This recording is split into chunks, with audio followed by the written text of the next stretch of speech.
मुख्यमंत्री योगी आदित्यनाथ ने आज लाभार्थियों को निशुल्क राशन पैकेट देकर निशुल्क राशन वितरण महाअभियान का शुभारंभ किया। मुख्यमंत्री ने कहा कि आज खाद्यान्न वितरण के कार्य को पूरी पारदर्शिता के साथ आगे बढ़ाया जा रहा है। विजय पर्व को संबोधित करते हुए रक्षा मंत्री राजनाथ सिंह ने जनरल बिपिन रावत समेत 11 जवानों को दी श्रद्धांजलि। कहा, यह पर्व हर देशवासी के मान सम्मान का है पर्व।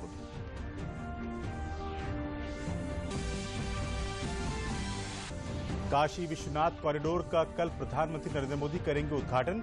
मंदिर परिसर में की जाएगी 4 प्रतिमाओं की स्थापना।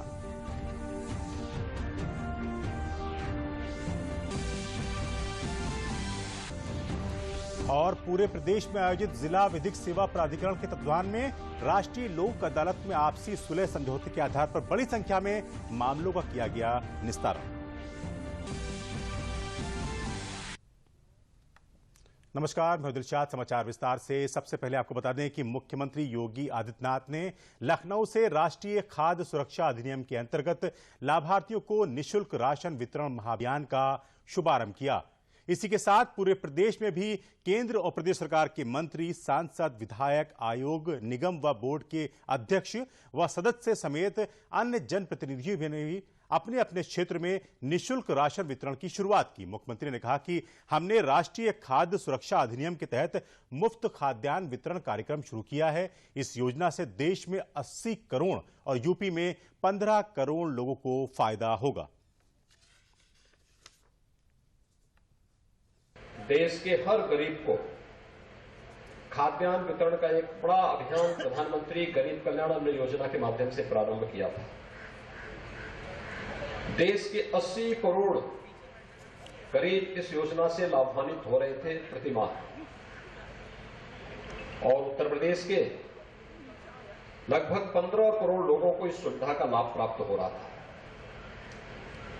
उत्तर प्रदेश में उस समय हमने राज्य सरकार की ओर से भी योजना लागू की थी, जिसके अंतर्गत हर गरीब को निशुल्क खाद्यान्न वितरण का अतिरिक्त लाभ मिल सके। और उस समय भी हम लोगों ने अप्रैल, मई, जून 3 माह के लिए निशुल्क खाद्यान्न वितरण का कार्य राज्य सरकार के स्तर पर किया था, जिसमें हर माह 15 करोड़ लोगों को इस सुविधा का लाभ प्राप्त होता था। 2021 में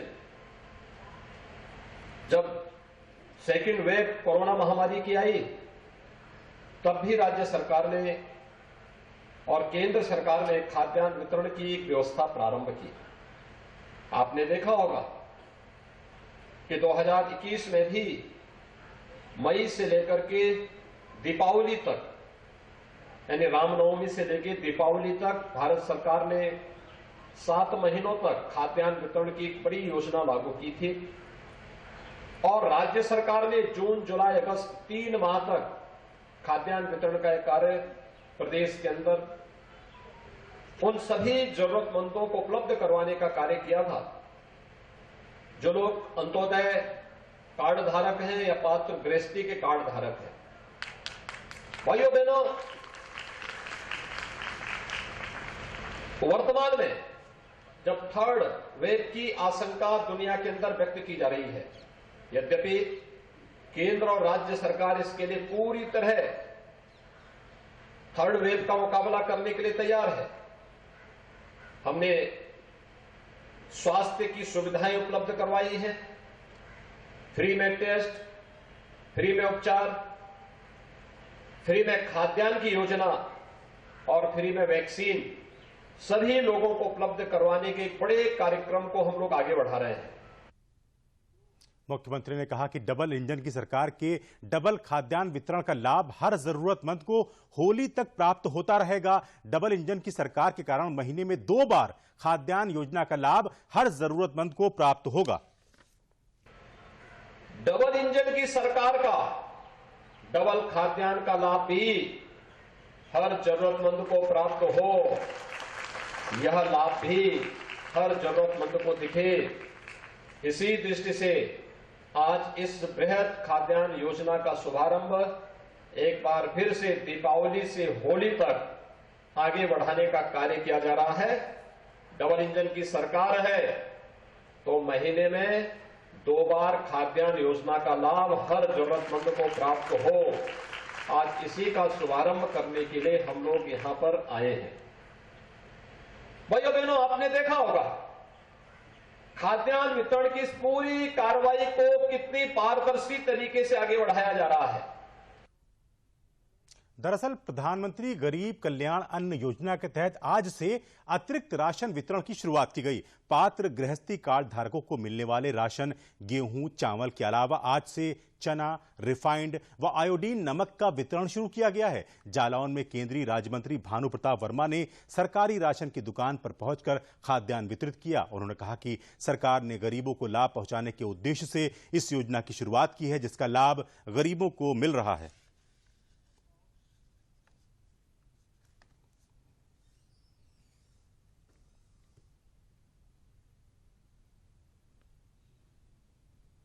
प्रधानमंत्री जन गरीब अन्न योजना के अंतर्गत जो खाद्यान्न वितरण की योजना थी, आज से महाअभियान चलाकर सभी गरीबों को जो अंत्योदय कार्ड के अंतर्गत जो गरीबी रेखा के नीचे यापन करने वाले लोगों को आज खाद्यान्न का वितरण किया जा रहा है। और विशेष रूप से इसके पीछे ध्येय ये है देश के यशस्वी प्रधानमंत्री जी का और प्रदेश के मुख्यमंत्री जी का कि किसी भी तरीके से कोई भी गरीब व्यक्ति खाना के बगैर ना रहे, वो खाना की वजह से किसी की मौत ना हो। आज हम दावे के साथ कह सकते हैं कि उत्तर प्रदेश नहीं, समूचे हमारे भारतवर्ष में कहीं भी कोई ऐसी घटना नहीं हुई, क्योंकि समय से लोगों को खाद्यान्न वितरण किया जा रहा है और उन्हें अन्न दिया जा रहा है।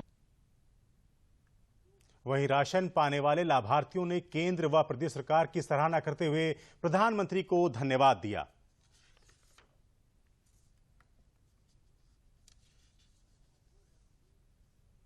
ये सरकार की काफ़ी अच्छी योजना है। ये सराहनीय काम हो रहा है जो मैं प्रधानमंत्री श्री नरेंद्र मोदी जी करवा रहे हैं। और इसमें चावल है, गेहूं, नमक, रिफाइंड, चने गरीबों को दिया जा रहा है। गेहूं मिले, चावल मिले, चना मिले, रिफाइंड मिला, नमक भी मिला है। इस वक्त मुझे सब कुछ मिला है। सरकार की अच्छी योजना है, सरकार अच्छी योजना चला रही है। और इस बार गेहूं, चावल, चना, रिफाइंड, नमक दिया।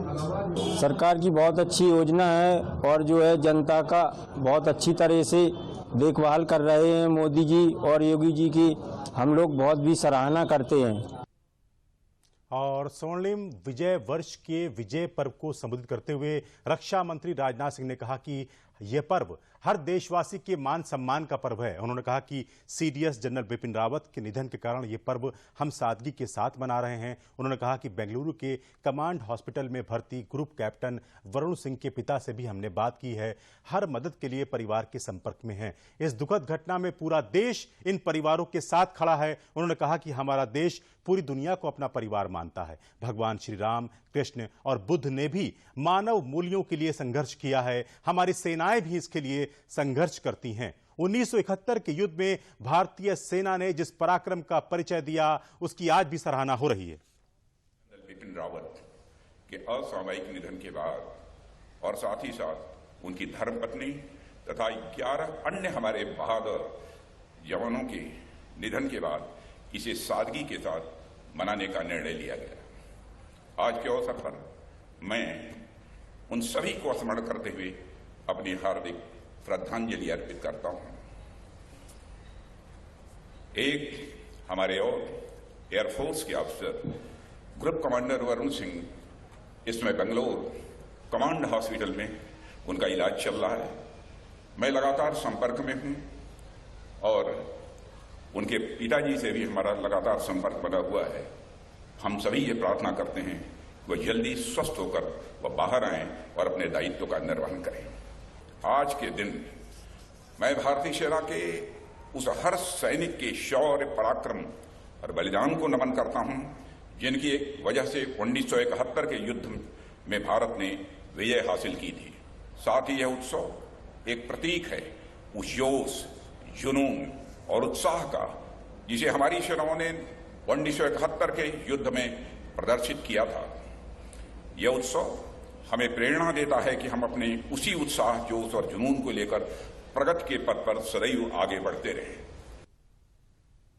आपको बता दें कि प्रधानमंत्री नरेंद्र मोदी का धार्मिक और आध्यात्मिक नगरी काशी के साथ जुड़ाव एक लंबा इतिहास और इसका गहरा संबंध प्रधानमंत्री से रहा है। प्रधानमंत्री बनने और संसद में वाराणसी का प्रतिनिधित्व करने से बहुत पहले उन्हें बाबा विश्वनाथ के पवित्र निवास के दर्शन करने के कई अवसर मिले। इससे वाराणसी शहर के साथ प्रधानमंत्री के संबंधों को और मजबूत किया। संकट मोचन की सारी शक्तियां जहां अपरंपार है, वो भूमि, उस भूमि की सेवा करने का मुझे सौभाग्य मिला है और मेरा मन कहता है मैं आया नहीं हूं, मुझे भेजा भी नहीं है, मां गंगा ने बुलाया है। प्रधानमंत्री नरेंद्र मोदी के काशी से लगाव का प्रमाण था ये वक्तव्य। बात है 2014 की, जब नामांकन भरने नरेंद्र मोदी काशी पहुंचे।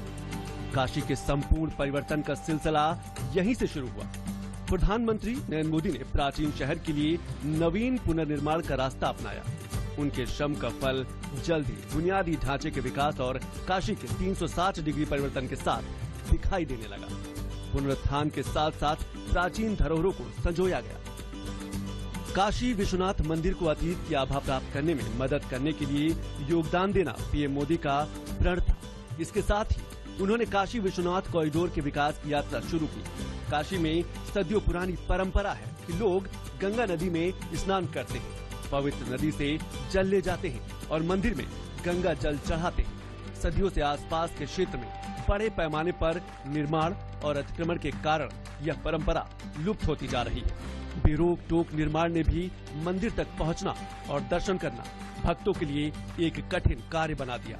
इन समस्याओं का समाधान निकालने के लिए पीएम मोदी ने गंगा नदी को काशी विश्वनाथ मंदिर से जोड़ने के लिए काशी विश्वनाथ कॉरिडोर की अवधारणा की। 8 मार्च 2019 को काशी विश्वनाथ कॉरिडोर परियोजना की आधारशिला रखी गई। शायद भोले बाबा का आदेश कहो, आशीर्वाद कहो कि आज वो सपना साकार होने का शुभारंभ हो रहा है। ये काशी विश्वनाथ धाम एक प्रकार से ये भोले बाबा की मुक्ति का पर्व है कि ऐसे जकड़ा हुआ था हमारा बाबा, चारों तरफ दीवारों में फंसा हुआ था।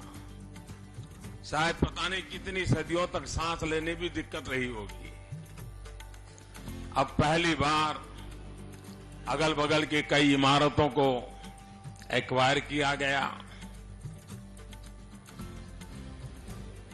भोले बाबा को तो मुक्ति मिलेगी, लेकिन भोले बाबा के भक्तों को विशालता की अनुभूति होगी। पीएम का विजन इस कॉरिडोर को इस तरह से बदलना था कि यह न केवल तीर्थयात्रियों के आध्यात्मिक उत्साह को बनाए रखे, बल्कि उनकी अपेक्षाओं से भी आगे बढ़े। रण भी एक बड़ी चुनौती थी, लेकिन पीएम मोदी ने अधिकारियों को यह सुनिश्चित करने का निर्देश दिया कि निरंतर बातचीत के जरिए सभी को साथ लिया जाए। इस दृष्टिकोण और सबके प्रयास के फलस्वरूप परियोजना मुकदमेबाजी मुक्त हो गई। करीब 400 परिवारों के इस महादान से परियोजना के लिए भूमि उपलब्ध हुई। इससे पहले और बाद की तस्वीरों से पता लगाया जा सकता है कि कितनी चुनौती से पार पाया गया। 2017 में साइट इस तरह दिखती थी और आज ये केवल 4 वर्षों में हासिल किया गया बदलाव है। प्रधानमंत्री की दूरदृष्टि, सोच और नेतृत्व का परिणाम। परियोजना की यात्रा का दूसरा हिस्सा इसका डिजाइन और विकास रहा। पीएम मोदी ने न केवल आर्किटेक्ट्स की शुरुआत ब्रीफिंग दी, बल्कि आर्किटेक्चरल डिजाइन के लिए लगातार इनपुट और अंतर्दृष्टि भी दी, जिसमें प्रोजेक्ट के 3D मॉडल के जरिए समीक्षा भी शामिल है। परियोजना में क्षेत्र को दिव्यांगों के अनुकूल भी बनाने के लिए पीएम का विशेष ध्यान दिखाई देता है। पीएम मोदी ने वीडियो कॉन्फ्रेंसिंग के माध्यम से कोविड काल में भी परियोजना की प्रगति की निगरानी की। कोविड के बावजूद बाबा के आशीर्वाद से पीएम के प्रयासों से परियोजना को रिकॉर्ड समय में पूरा करने में सफलता मिली। पीएम मोदी की विजन के तहत प्रस्तावित कॉरिडोर को बाधित करने वाली संपत्तियों को हटाने के साथ मौजूदा विरासत संरचनाओं को भी संरक्षित किया गया।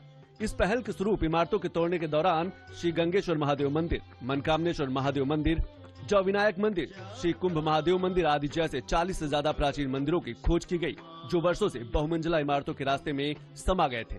पुरातत्वीय चीजों को बचाए रखते हुए, उसकी आत्मा को वैसे ही बरकरार रखते हुए आधुनिकता कैसे लाई जा सकती है, व्यवस्थाएं आधुनिक कैसे बनाई जा सकती है, इसका एक बहुत ही अच्छा मिलन इस परिसर के निर्माण कार्य में दिखाई देगा। ये काशी विश्वनाथ धाम, काशी विश्वनाथ मंदिर के आसपास का पूरा परिसर के रूप में जाना जाएगा और गंगा मां तक हमें ये परिसर ले जाएगा। ये धाम हमें मां गंगा से जोड़ेगा। इससे पूरे विश्व में काशी की एक नई पहचान बनने वाली है। खोई हुई विरासत को जीवित करने के साथ सांस्कृतिक विरासत को विदेशी भूमि से भी वापस लाना भी प्राथमिकता रही। हाल ही में कनाडा से मां अन्नपूर्णा देवी की दुर्लभ मूर्ति को वापस लाने और काशी विश्वनाथ मंदिर में स्थापित करना इसका प्रमाण है। काशी विश्वनाथ कॉरिडोर के विकास के लिए पीएम मोदी की लंबी यात्रा एक नए भारत के निर्माण के उनके अद्वितीय दृष्टिकोण को दर्शाता है। एक आधुनिक आत्मनिर्भर भारत जो आध्यात्मिक मूल्यों से भी जुड़ा हुआ है। गिरीश निशाना की रिपोर्ट, डीडी न्यूज। दरअसल वाराणसी में काशी विश्वनाथ मंदिर कॉरिडोर का 13 दिसंबर को प्रधानमंत्री नरेंद्र मोदी लोकार्पण करेंगे। काशी भारत के हर नागरिक के मन में बसी है। भगवान शिव की नगरी का कायाकल्प होते हुए इन 5 सालों में लोगों ने देखा है। बाबा विश्वनाथ तक पहुंचने के लिए कॉरिडोर बनाया गया है, जहां श्रद्धालु आसानी से मां गंगा में स्नान करके पहुंच सकते हैं। भारतीय अध्यात्म और पुरातन संस्कृति का केंद्र बाबा विश्वनाथ के इस मंदिर में 4 नई प्रतिमाएं स्थापित की जाएंगी। इसमें मां भारती की प्रतिमा होगी, दूसरी प्रतिमा अहिल्याबाई जी की होगी, जिन्होंने कभी काशी मंदिर का जीर्णोद्धार कराया था, तीसरी प्रतिमा भगवान कार्तिकेय और चौथी प्रतिमा आदि शंकराचार्य की स्थापित की जाएगी। अब बाबा विश्वनाथ के दर्शन करने आने वाले मातृभूमि समेत अपने आराध्य देव और सनातन संस्कृति के रक्षक इन प्रतिमाओं को प्रणाम करेंगे।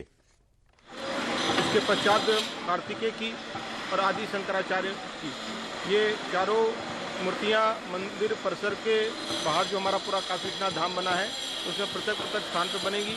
अहिल्याबाई होलकर जी ने इस मंदिर का करीब 240 साल पहले जीर्णोद्धार कराया था उसका, और आदि शंकराचार्य जी का भी इस पूरे काशी में आगमन हुआ था, उसके लिए भी, और बाकी भारत माता का राष्ट्रवाद के लिए, और कार्तिकेय जो हमारे शिव परिवार के सदस्य हैं उनके लिए भी एक मूर्ति प्रतिमा स्थापित की जाएगी। श्री काशी विश्वनाथ धाम में जो 4 प्रतिमाएं लगनी हैं वह भारत माता की प्रतिमा, आदि शंकराचार्य की प्रतिमा, अहिल्याबाई होलकर जो परम शिव भक्त थीं जिन्होंने पहले इस मंदिर का निर्माण करवाया, उनकी प्रतिमा, और भगवान कार्तिकेय की प्रतिमा। इस प्रकार से 4 प्रतिमाओं का यहाँ पर उद्घाटन के अवसर पर प्रतिमाएं प्रतिष्ठित होंगी। और सर्वप्रथम माँ गंगा के तट से गंगा जल लेकर के आदरणीय नरेंद्र मोदी जी जो देश के प्रधानमंत्री हैं, काशी के प्रिय सांसद हैं, विश्व के सर्वाधिक लोकप्रिय नेता हैं, जिनका स्वप्न साकार हो रहा है, जिनके कारण आज यह दिव्य और भव्य श्री काशी विश्वनाथ धाम का उद्घाटन होने जा रहा है, जो 2000 स्क्वायर मीटर के दायरे से उठकर के 52,000 स्क्वायर मीटर से ज़्यादा के क्षेत्रफल में सुविस्तृत और सुव्यवस्थित धर्मप्राण भक्तों के लिए समर्पित होने जा रहा है, उसका भव्य उद्घाटन होना सुनिश्चित हुआ है। केंद्रीय मंत्री और स्थानीय सांसद डॉक्टर महेंद्र नाथ पांडे ने शनिवार को पश्चिम वाहिनी गंगा के तट बलुआ से जिले को करीब 13 करोड़ रुपए की 163 परियोजनाओं की सौगात दी। उन्होंने जिला पंचायत की ओर से कराए जाने वाले दर्जनों धार्मिक स्थलों का जीर्णोद्धार, सड़क निर्माण, स्वास्थ्य सुविधाएं और अन्य विकास कार्यों का शिलान्यास किया। साथ ही बलुआ घाट विकास कार्य का लोकार्पण भी किया। कहा कि केंद्र व प्रदेश सरकार की नीतियों के कारण तेजी से समग्र विकास हो रहा है।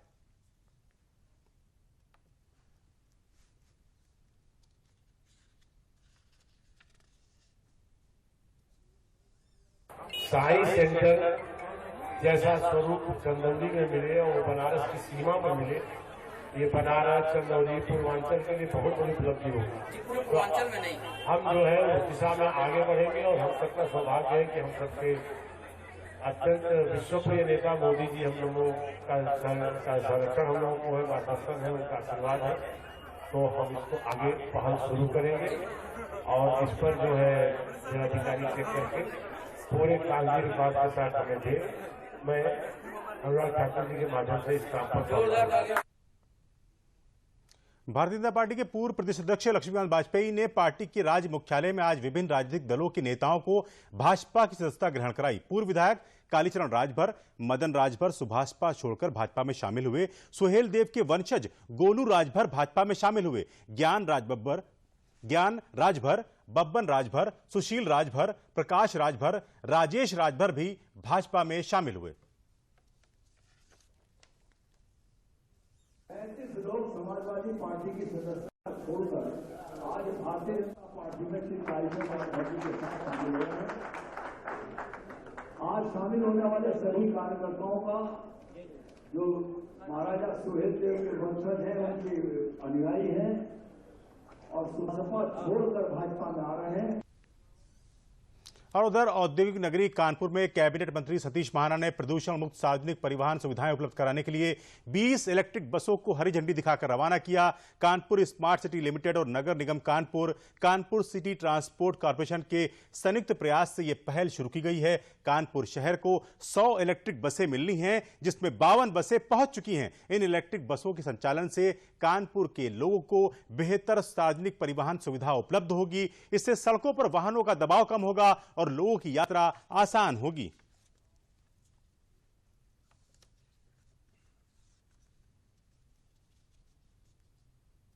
देखिए, कानपुर महानगर एक प्रोग्रेसिव सिटी के रूप में अब सामने आया है। विगत कई दशकों से कानपुर एक डेड सिटी के नाम से जाना जाता है। आज कानपुर महानगर में इंफ्रास्ट्रक्चर के नाते से सड़कें अच्छी हैं। आज कानपुर महानगर में पेयजल की व्यवस्था अच्छी है। आज कानपुर महानगर में जल निकासी अच्छी है। आज कानपुर महानगर में मेट्रो स्टार्ट होने जा रही है। आज कानपुर महानगर में ई बसेस का लगभग 60 बसेस अगले इस महीने शुरू हो जाएंगी। तो अगले 15 दिनों के अंतर्गत 20 बसों का आज यहाँ पर प्रारंभ किया गया है, जो प्रदूषण रहित हैं, इलेक्ट्रॉनिक बसें। एक महत्वपूर्ण शुरुआत कानपुर महानगर के लिए महत्वपूर्ण सौगात आज स्मार्ट सिटी के द्वारा दी गई है। कानपुर महानगर प्रगति के पथ के ऊपर आगे बढ़े। आज 5 साल पहले यदि हम बात करते हैं तो 200 कुछ स्थान था उत्तर पूरे देश में साफ सफाई की स्वच्छता अभियान में। आज हम भी बड़े गर्व के साथ कह सकते हैं, आज हम 23वें स्थान के ऊपर आए। कानपुर महानगर की जनता के सहयोग से प्रशासनिक अपनी जिम्मेवारियों को पूरा करते हुए हमारा प्रयास है कि अगले स्वच्छ सर्वेक्षण में हम 5 स्थान के ऊपर आए। एक जिला एक उत्पाद योजना के तहत प्रशिक्षण लेने वाले लाभार्थी अपना स्वरोजगार शुरू कर सकें, इसलिए उद्योग विभाग की ओर से टूल किट का वितरण किया गया। बरेली जिला उद्योग केंद्र में आयोजित एक कार्यक्रम में योजना के 100 लाभार्थी महिला हस्तशिल्पियों को पूर्व केंद्रीय मंत्री संतोष गंगवार ने प्रमाण पत्र एवं टूल किट प्रदान की। हस्तशिल्प सप्ताह के तहत प्रशिक्षण लेने वाली महिलाओं का कहना है कि ये योजना के तहत प्रशिक्षण लेने के बाद अपना कारोबार शुरू करेंगी और अपनी आजीविका चलाएंगी। एक समय के अंदर ज़रूरतमंदों को टूल किट्स बांटने का काम करती है। इससे पहले भी मैं यहाँ पर आ चुका हूँ। आज भी कुछ बहनों को टूल किट दिए जा रहे हैं, आपने अभी देखा। ये वास्तव में उनके रोज़गार को बढ़ाने के लिए, वो कैसे सही ढंग से रोज़गार कर सके उसके लिए दिए जा रहे हैं। ये अच्छा कदम है और इसका वास्तविक लाभ भी होता है। जैसा आप यहाँ पर देख रहे हैं कि सारे जो लाभान्वित लोग हैं वो यहाँ पर उपस्थित हैं और वो अपने जब व्यापार व्यवसाय को करेंगे तो उसका उनको लाभ मिलेगा। मेरा नाम रूबीना है और मुझे सामान मिला है। मैं इससे काम करूँगी, कुछ काम बढ़ूँगी आगे। और ट्रेन भी मैंने जरी के काम की थी और वही सब जब चीज़ें बनाई थी। मुझे थोड़ा आता भी है और मैं करने की कोशिश करूँगी आगे और कुछ बढ़ाऊंगी अपने काम को। मेरा नाम वैशाली है। मुझे इससे मैं ये पा के बहुत खुश हूँ क्योंकि इस चीज़ से मैं कुछ सीख सकती हूँ, कुछ कर सकती हूँ अपने करने में। सिलाई विलाई मिली है तो मैं सिलाई विलाई सीखूंगी और उससे कुछ अपना कारोबार खड़ा करूँगी। कानपुर देहात के माती कोर्ट में राष्ट्रीय लोक अदालत के अंतर्गत 25,000 से अधिक मामले निस्तारित किए गए। जिला जज अनिल कुमार झा ने सभी लोक अदालत में लगे शिविर का निरीक्षण किया और अधिक से अधिक मामलों को निस्तारित करने के निर्देश दिए। बुजुर्ग और दिव्यांग महिलाओं के पास जाकर उन्होंने खुद उनकी समस्याओं को सुनकर उनका निस्तारण किया।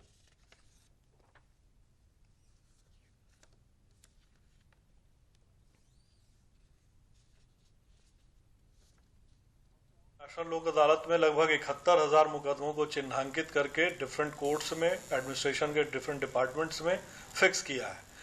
जो लिटिगेंट्स आ रहे हैं सुबह से, उनके भारी भीड़ और उनके उत्साह को देखकर लग रहा है कि बहुत ज़्यादा संख्या में हम लोग मुकदमा इस बार नेशनल लोक अदालत में डिस्पोजल कर पाएंगे। पिछले लोक अदालत में भी हम लोगों ने 22,000 से ज़्यादा मुकदमों का डिस्पोजल किया था। समझौता हो रहा है, यही सोच रहे हैं कि अब लड़ाई झगड़ा न हो, न मेरे साथ मारपीट की जाए और न तनाव बना रहे, न किसी का अगर कोई बात हो तो मुझसे पूछा जाए। मैं जरसीन का रहने वाला हूँ, जिला कानपुर देहात, मूसा नगर का। आपसी कुछ मतभेद थे हम लोगों के, वो आज सुलह समझौता हो चुका है, हमको किसी प्रकार की दिक्कत नहीं है। वहीं उच्च न्यायालय के न्यायमूर्ति अली जामिन ने हापुड़ पहुंचकर राष्ट्रीय लोक अदालत का निरीक्षण किया। न्यायमूर्ति अली जामिन ने बताया कि इस लोक अदालत में 10,158 मुकदमों का निस्तारण किया गया, जिनमें 63 ऐसे मामले थे जो परिवार न्यायालय से संबंधित थे, जिसमें 4 परिवार जुड़ गए, जो कि एक अच्छी उपलब्धि है। बैंक से संबंधित 638 मुकदमों के निस्तारण के साथ ही 4.78 करोड़ की रिकवरी हुई। कार्यक्रम स्थल पर पहुंचे उच्च न्यायालय के न्यायमूर्ति अली जामिन द्वारा समस्त न्यायिक अफसरों के साथ परिसर में वृक्षारोपण किया गया। और आपको बता दें कि मुख्यमंत्री सामूहिक विवाह योजना के अंतर्गत उन्नाव में 559 जोड़ों का विवाह संपन्न कराया गया। भगवंत नगर विधानसभा में विधानसभा अध्यक्ष हृदय नारायण दीक्षित द्वारा नवविवाहित जोड़ों को आशीर्वाद दिया गया, उनके भविष्य की मंगल कामना की गई। वहीं प्रदेश के अल्पसंख्यक कल्याण राज्य मंत्री मोहसिन रजा ने उन्नाव के सफीपुर व बांगरमऊ विधानसभा के नवविवाहित जोड़ों को आशीर्वाद दिया। इस अवसर पर राज्य मंत्री मोहसिन रजा ने उत्तर प्रदेश की योगी सरकार की उपलब्धियों गिनाते हुए कहा कि योगी सरकार एक पारदर्शी सरकार है, जिसमें कोरोना काल में जिस तरह सरकार ने आपदा से सबको उभारने का काम किया, ये इसका एक प्रमाण है। प्रयागराज के शिल्प मेले में देश के अलग अलग हिस्सों से आए लकड़ी के खिलौनों की दुकानों पर जबरदस्त भीड़ देखी जा रही है। स्थानीय सामानों की अधिक खरीदारी होने से दुकानदारों को उनके उत्पादों का अच्छा मूल्य मिल रहा है। लकड़ी के बने खिलौने लोगों को खूब भा रहे हैं। ये खिलौने आकर्षक होने के साथ मजबूत भी हैं और अपनी कला संस्कृति से जुड़े हुए हैं। इनकी खरीदारी से स्थानीय कारीगरों को मिलने वाले बेहतर मूल्य के साथ कला और संस्कृति का भी संरक्षण हो रहा है।